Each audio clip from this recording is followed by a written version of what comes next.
तो अगर सुनीति है, सुंदर नीति है आपकी, भगवान की कथाओं को सुनती हो, भगवान की लीलाओं को सुनती हो, भगवान के गुणानुवाद सुनती हो, तो ध्रुव जैसी संतति होना निश्चित है, ध्रुव जैसी संतान पैदा होगी। और अगर सास भी कभी बहुत ही देखती हो पूरा दिन, सीरियल एकता कपूर का अगर दिन भर चलता है, तो आपके यहाँ ध्रुव जैसी संतान तो पक्का है नहीं होगी। दिन भर अगर सीरियल चल रहा है, दिन भर नाटक चल रहा है, तो नाटक करने वाला बेटा पैदा होगा, हैं? झांकी खेलने वाला लड़का पैदा हो जाएगा, नाटक करने वाला लड़का पैदा होगा, नौटंकी करने वाला। और अगर आपके यहाँ कथाएं सुनी जाती हैं, उसी टेलीविजन में भगवान की कथाएं आती हैं, उसी में भगवान के लीलाओं को दिखाया जाता है, उसको देखो, उसको सुनोगी, तो ध्रुव की जैसी संतान की उत्पत्ति होगी, आपके यहाँ ध्रुव का प्रादुर्भाव होगा। अगर सुनीति है तो, और अगर सुरुचि है तो उत्तम कुमार का प्रादुर्भाव होगा। सुनीति महल के बाहर रह रही है, गर्भवती है, लेकिन भगवान की लीलाओं को संतों के द्वारा सुनती है। कुछ समय के बाद में इसके सुंदर संतान जन्म लेकर के आती है। संतों के निर्देश पर उस सुंदर संतान का नाम ध्रुव रखा जाता है। बोलिए ध्रुव जी महाराज की जय हो।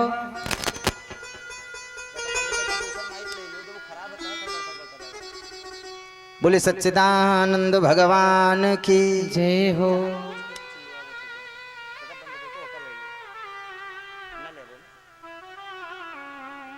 बोले नारायण भगवान की जय हो।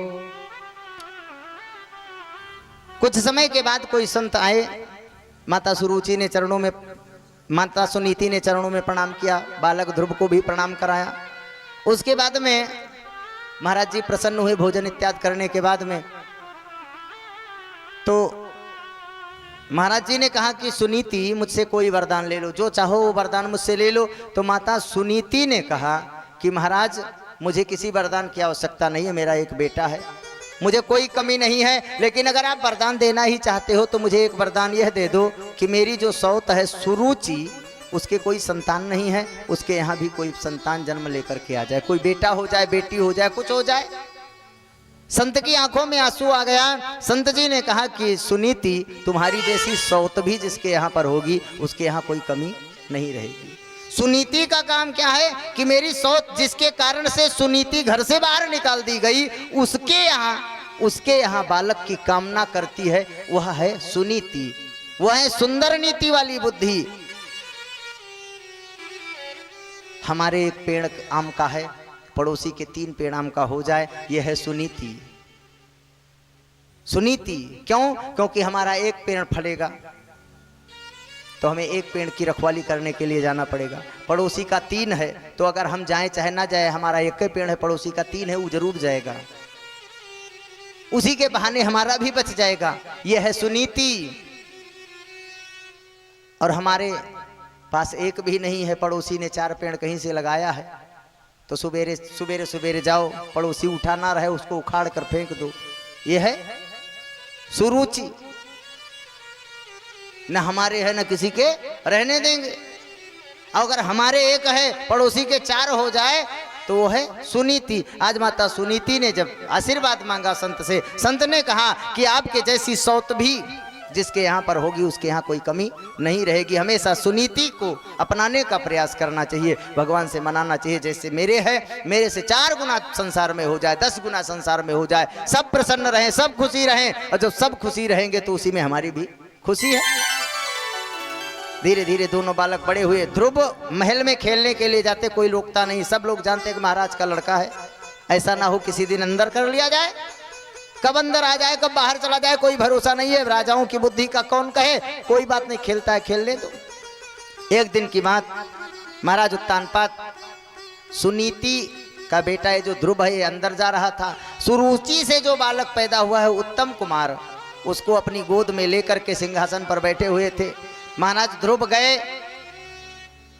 तो उनके मन में आया कि हम भी पिता के गोद में चले जाएं, मेरा भाई पिता के गोद में है। एकदा सुरुचे पुत्रं अंक आरोप्यलालयन् उत्तमं नारुरुक्षन्तं ध्रुवं राजाभ्यनंदतः। उत्तम कुमार को राजा लेकर के बैठे थे। ध्रुव जी के मन में आया कि मुझे भी जाना चाहिए। दौड़ करके उनकी गोदी में चढ़ने का प्रयास करने लगे। वहीं पर माता सुरुचि खड़ी थी। उसने ध्रुव का हाथ पकड़ करके खींचा, खींच करके किनारे कर दिया। कहाँ जा रहे हो? ध्रुव जी ने कहा, क्यों, ये हमारे पिताजी नहीं है, मैं इनके गोदी में नहीं जा सकता। माता सुरुचि ने कहा कि अपने पिता की गोदी में बिल्कुल जा सकते हो, लेकिन ये सिंहासन पर बैठे हुए हैं, इस सिंहासन पर जाने का तुम्हारा अधिकार नहीं है। ध्रुव जी ने कहा, क्यों, यह इनका सिंहासन नहीं है? बोले, कदापि नहीं है इनका सिंहासन, तुम्हारे लिए तो बिल्कुल नहीं है। बोले, क्यों नहीं है? क्या मैं इनका बेटा नहीं हूं? बोले, सिंहासन पर बैठने के लिए इनका बाप होना जरूरी नहीं है, इनके बाप होने से ज्यादा मेरी माँ होना जरूरी है। मैं तुम्हारी माँ नहीं हूं, इसलिए तुम इस सिंहासन के अधिकारी नहीं हो। अगर इस सिंहासन पर बैठने का ज्यादा ही शौक है तो एक काम करो, नारायण भगवान की उपासना करो और नारायण भगवान प्रसन्न हो जाए तो उनसे वरदान मांगो कि आए नारायण भगवान, अब की बार जो जन्म लेकर के मैं आऊं तो माता सुरुचि के गर्भ से जन्म लेकर के आऊं।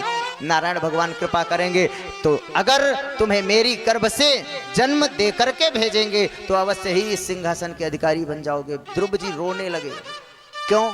क्योंकि यहाँ पर अपमान ध्रुव जी का ही नहीं था, ध्रुव जी से ज्यादा माता सुनीति का अपमान था, ध्रुव की माँ का अपमान था, और माँ से भी ज्यादा उस नारायण का अपमान था कि सुरुचि माँ का गर्भ नारायण भगवान की उपासना से भी बड़ा हो गया। रोते हुए, आज रोते हुए ध्रुव जी आए अपनी माँ के पास।